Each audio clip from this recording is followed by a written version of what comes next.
Bem-vindo ao Debate Creators, comando de bytes. Hoje chove torrencialmente no Rio de Janeiro. E que coisa mais legal para fazer durante um dia de chuva do que estudar o nosso queridíssimo Assembly 280. Hoje nós vamos continuar a nossa saga com os principais registradores do MSX e vamos partir para dois registradores que nós ainda não vimos, o Stack Pointer e o Interrupt Request. Então vamos embora, galera, vamos estudar esses registradores, porque nós estamos numa parte muito teórica do nosso curso de Assembly 280 e eu estou ansioso para a gente sair dessa parte teórica e ir para uma parte um pouquinho mais prática para a gente poder voltar para o nosso código, catucar lá o nosso MSX e brincar. Então vamos embora, vamos ver esses registradores aí. E obviamente, pessoal, como hoje é uma aula de Assembly 280, nós temos que baixar o nosso código. O nosso código, como sempre, está no github.com/debatecreator. Se você já assistiu nossas aulas aí anteriores, você já está careca de saber. E o código de hoje está aqui nessa pasta MSX Assembly. Nesse repositório aqui MSX Assembly, nós temos todos os nossos códigos em Assembly. E se você não sabe baixar esse código ainda, veja lá nas aulas anteriores, porque nas aulas anteriores nós ensinamos como vir aqui no Code e baixar esse código. Você pode vir aqui no Code, copiar esse URL e lá no nosso GitHub Desktop, vir aqui em Add Clone Repositório, URL e clonar esse repositório para sua máquina. Clonando esse repositório para sua máquina, você vai ter o código e vai poder trabalhar. Então vamos embora, vamos para a aula. Então, pessoal, na última aula eu deixei vocês aqui com a explicação do flag, e a explicação do flag foi complexa, porque é um registrador complexo, com várias coisas. E hoje eu vou pular para o próximo slide, que também tem um registrador complexo de entender, porque ele engloba vários conceitos básicos da ciência da computação, então é um registrador excelente para a gente ensinar alguns dos conceitos básicos da ciência da computação. E também é um registrador que nós vamos usar muito durante a nossa vida de programador Assembly, né? Todo programador Assembly, ele vai ter que lidar com a stack de alguma forma. E para explicar para vocês Stack Pointer, primeiro eu tenho que explicar para vocês o que é uma stack e o que é um pointer. Stack é uma pilha. E quando eu falo de pilha, é uma pilha mesmo, são coisas empilhadas, né? Existem vários conceitos de pilha, tem pilha LIFO, tem pilha FIFO, tem pilhas de diversos tipos, tá? A pilha FIFO é a pilha First In, First Out. E a pilha LIFO é a pilha Last In, First Out. Para explicar esses conceitos para você, eu vou usar aqui uma pilha de livros, tá? Vou pegar alguns livros aqui e vou começar a empilhar esses livros, tá? Então vamos supor que eu vou criar uma stack agora, uma pilha. Stack, toda vez que eu falo stack, pensa em pilha, é uma pilha de livros. Então eu vou pegar o livro 1 e vou colocar aqui. Eu vou pegar o livro 2 e vou colocar aqui. E aí eu vou pegar o livro 3 e vou colocar aqui. E aí eu vou pegar o livro 4 e vou colocar aqui. Então aqui nós temos uma pilha de livros, ok? Que é aqui tranquilo, né? Qual é a diferença da pilha Last In, First Out, ou seja, o último que entra é o primeiro a sair, para a pilha First In, First Out, que é a pilha o primeiro a entrar é o primeiro a sair. Na pilha Last In, First Out, ou seja, a pilha em que o último a entrar é o primeiro a sair, quando você vai desempilhar esses livros, você vai pegar o livro do topo. Como esse cara foi o último livro a entrar na pilha, quando a gente botou o livro aqui, ele também vai ser o primeiro livro a sair da pilha. Então, no momento que eu quiser desempilhar esses livros, se eu estiver usando a estratégia do Last In, First Out, eu vou começar por cima da pilha. Então, eu vou lá e tiro esse cara, desempilhei esse cara. Depois eu desempilho esse cara. Depois eu desempilho esse cara. Depois eu desempilho esse cara. Esse movimento que eu fiz para vocês é o empilhamento e o desempilhamento de uma pilha no formato Last In, First Out. Agora vamos supor que eu tenho a mesma pilha aqui, mas eu estou usando outro método de desempilhamento. Eu estou usando First In, First Out.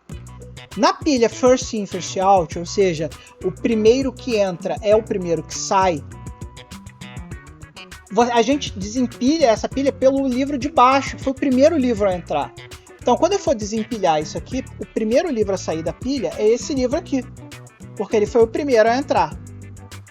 Depois eu vou desempilhar este cara aqui. Depois eu vou desempilhar esse cara aqui. E depois, por último, eu vou desempilhar esse cara aqui. Então, agora que vocês entendem o que é uma pilha e como nós podemos empilhar e desempilhar ela, imagina que a nossa pilha, o nosso stack pointer, ele é uma pilha de endereços de memória. E agora, pessoal, que vocês já entendem o que é uma pilha, vamos tentar entender o que é um ponteiro ou pointer. Um ponteiro, imagina um ponteiro como um espacinho da sua memória que tem um endereço aqui, vamos supor o endereço 0000, primeiro endereço da memória do MSX. Só que dentro desse endereço existe um outro endereço. Então vamos supor aqui que no endereço 0000 apontasse, sei lá, para o 000C, por exemplo. Isso aqui é só um exemplo, tá, pessoal? Só que aí a gente tem que lembrar o seguinte. Na arquitetura do MSX, os registradores do MSX têm só 8 bits, a maioria deles. Então a gente não conseguiria guardar, por exemplo, 000C no endereço 00, porque no endereço 00, apesar dele ser do endereçamento ser de 16 bits, o conteúdo dos registradores é de 8 bits. Então nós precisamos de um registrador especial, que é o tal do stack pointer, que é um registrador de 16 bits. E aqui, ó, voltando no nosso slide, a gente percebe que a estratégia usada aqui é uma fila de último a entrar, primeiro a sair. E aqui, olhando o nosso slide, a gente vê que a nossa stack é organizada como uma fila de último a entrar, primeiro a sair. Então, como ele é o último a entrar, ele é o last in, first out. E a gente coloca esses dados na pilha vindo de registradores dos i80. E isso fica muito mais fácil da gente entender usando um exemplo prático, tá? Para a gente empilhar coisas no nosso queridíssimo Z80, a gente usa essas duas instruções aqui, ó. As instruções push para colocar na pilha e a instrução pop para tirar da pilha. E a gente aqui no The Byte Creator, a gente já fez alguns exemplos lá nas nossas bibliotecas, em especial na biblioteca lá do nosso queridíssimo Cryptologic em assembly construído para o MSX, onde a gente usa o push e o pop para guardar elementos. Então vamos dar uma olhadinha aqui rapidamente no exemplo prático, que é a nossa função aqui limpar tela. Como vocês podem ver, a nossa função limpar tela, ela não tem nenhum parâmetro. E ela não altera nada. Mas como que a gente fez para ela não alterar nada? Nós usamos a pilha. Olha só como é que funcionou a pilha aqui. A primeira instrução da nossa limpar tela é o push AF. Então imagina lá que na nossa pilha, na nossa stack, nós colocamos lá 16 bits, sendo que os primeiros 8 bits foram o registrador A, que é um registrador de 8 bits. Então vamos supor que A tivesse FF, por exemplo. Então a gente colocou FF aqui, e vamos supor que o F tivesse FF também. Então a gente botou FF, FF aqui. Então a gente guardou 16 bits. Então a gente guardou 16 bits aqui na pilha. E aí o que a gente fez? A gente mudou o valor do A. Então vamos supor que o registrador A aqui, que era um registrador de 8 bits, e tinha FF. Como a gente deu um XOR a A, a gente alterou isso aqui para 00. Então a gente matou esse valor FF e trocou ele para 00. E aí a gente chamou a função CLS. A função CLS precisa do acumulador zerado para limpar a tela pela BIOS. E aí ele limpou a tela. E logo depois a gente fez o POP AF. Quando a gente faz o POP AF, o que a gente faz? A gente pega esse valor aqui que está na stack, isso aqui é a stack, e volta com esse valor para o registrador A, para os registradores AF. Então quando a gente faz isso aqui, esse POP AF, os nossos registradores A e F voltam a ter o que tinha aqui. Então esse FF vem para cá e esse FF vem para cá. E é assim que a gente empilha e desempilha coisas. Se a gente tivesse múltiplos POPs, né? Vamos pegar, por exemplo, aqui, vamos supor que a gente tivesse colocado aqui na nossa pilha, né? Vamos supor que a gente tenha feito um POP AF, depois a gente fez um POP HL, por exemplo. Se a gente tivesse feito POP AF, ele colocaria lá o primeiro, o AF, na pilha, ele viria para cá. E aí quando a gente faz o POP HL, o que ele faria? Ele pegaria o AF, colocaria o AF para cá, e aqui ele colocaria o HL. Lembra que a gente está fazendo aqui o last in, first out, que é a estratégia da MSX. Se eu fizesse agora, por exemplo, um push AF, olha só a besteira que a gente estaria fazendo. A gente estaria pegando o valor do HL e jogando para o AF. E não é isso que a gente quer, porque o AF ele está aqui embaixo da pilha. Então, o correto para a gente fazer aqui seria fazer primeiro o push HL, para a gente garantir que o valor antigo do HL viesse para HL, e depois o push AF, que aí a gente garantiria que o AF viria para o AF. E aqui nesse meio a gente colocaria o código que a gente queria preservar esses valores. Então, pessoal, é muito importante a ordem em que você faz os pushes e os pops. Às vezes você quer trocar o conteúdo de HL com AF, você poderia fazer uma doideira dessa. Mas na maioria dos casos, você quer pegar o HL e jogar no HL e o AF no AF. Por isso que é importante você fazer o push e o pop nas ordens corretas. E meu amigo escovador de bytes, está gostando das aulas? Está curtindo o canal? Está aprendendo ciência da computação com a gente usando retrocomputação? Poxa, então vamos ajudar o canal, galera. Vamos lá, vamos comparecer. E para comparecer você tem diversas formas. Vocês estão vendo que eu tenho gravado aqui os vídeos sempre usando as camisas da The Byte Creator Store, thebytecreator.com.br. Basta entrar lá e você pode comprar um merchan, pode comprar uma caneca, uma roupinha para o seu pet, um boné, uma camiseta, o que quer que você queira. Ou se você preferir ser um contribuinte mais assíduo, você pode assinar o nosso programa de patrocínio. No patreon.com/thebytecreator nós temos o nosso programa de patrocínio, onde você por apenas $1, e eu falei realmente $1, você ganha acesso antecipado aos vídeos do canal, você ganha os Thank You Discs na faixa, todos os Thank You Discs que forem publicados, se você estiver assinando a categoria de $1, você pode baixar eles na faixa.